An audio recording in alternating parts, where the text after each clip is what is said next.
اهلا بيكم في حلقة جديدة. هنتكلم النهاردة على التعليم عن طريق الانترنت.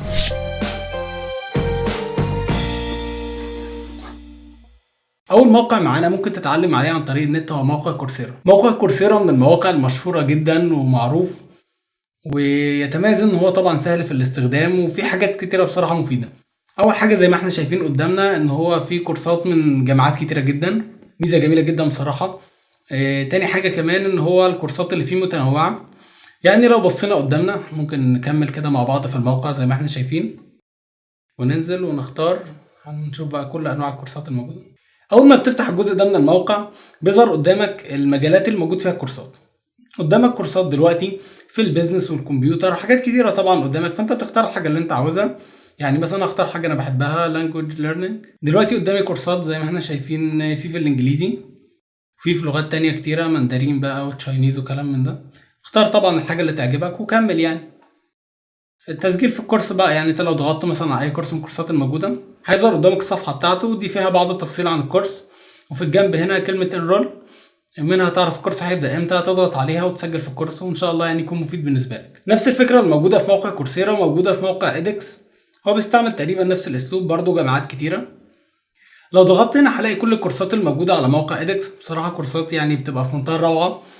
الفرق في موقع ادكس ان هو بيبقى الكورسات بتاعته تخصصية اكتر، وكمان بتكون الكورسات يعني في مستوى اصعب من كده، بالتالي ان انت بتتعلمها بيبقى مستواك افضل، ويعني بتقدر توصل لمرحلة كويسة. بس اتمنى ان انت تقدر تتعامل مع الموقع، يعني موقع قوي وتقيل بصراحة، كورساته تقيلة جدا.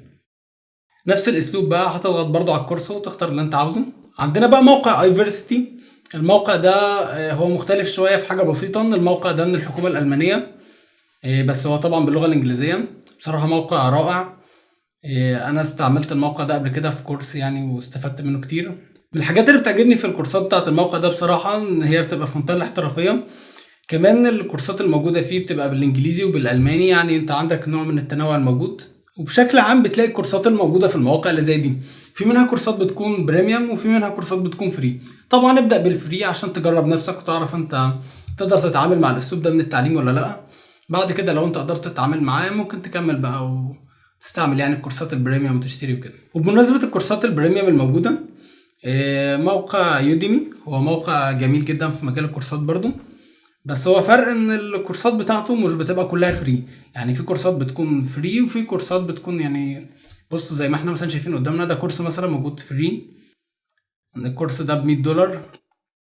في كورس بقى، في كورسات تانية بتكون عليها مثلا زي الكورس ده مثلا سعره $50 وعليه تخفيض مثلا هو ب$11 بس. ده بتبقى عروض فترات معينة يعني.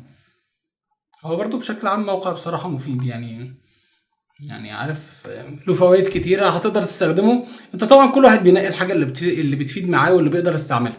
المواقع اللي فاتت دي كلها الحاجات اللي فيها بتعتمد على ان انت تكون يعني عندك إلمام باللغة الإنجليزية، تعرف تتكلم إنجليزي كويس او بشكل معقول حتى. لكن لو انت عندك مشاكل في الإنجليزي او لسه ما مستواك ما تطورش فيه، ممكن تبتدي ان انت تتعامل مع المواقع الموجودة باللغة العربية. باللغة العربية في مواقع كتيرة موجودة في الموضوع ده برضو، بس أشهرهم حاليا واللي بدأت موقع رواق. موقع رواق اللي هو موجود قدامنا ده بصراحة موقع هو عربي وبادئ برضو من فترة قريبة، لكن بصراحة من المواقع الجميلة جدا ممكن تستفيد منه. ويعني هتتعامل فيه، هنشوف مع بعض كده ناخد نظرة على الحاجات الموجودة فيه. يعني هتلاقي قدامك كورسات حاجات في الرياضة والتفاضل، وفي كورسات برضو حاجات مالية، وفي كورسات حاجات تعليمية. احنا ممكن نفتح كل المواد الموجودة في الموقع ونشوف.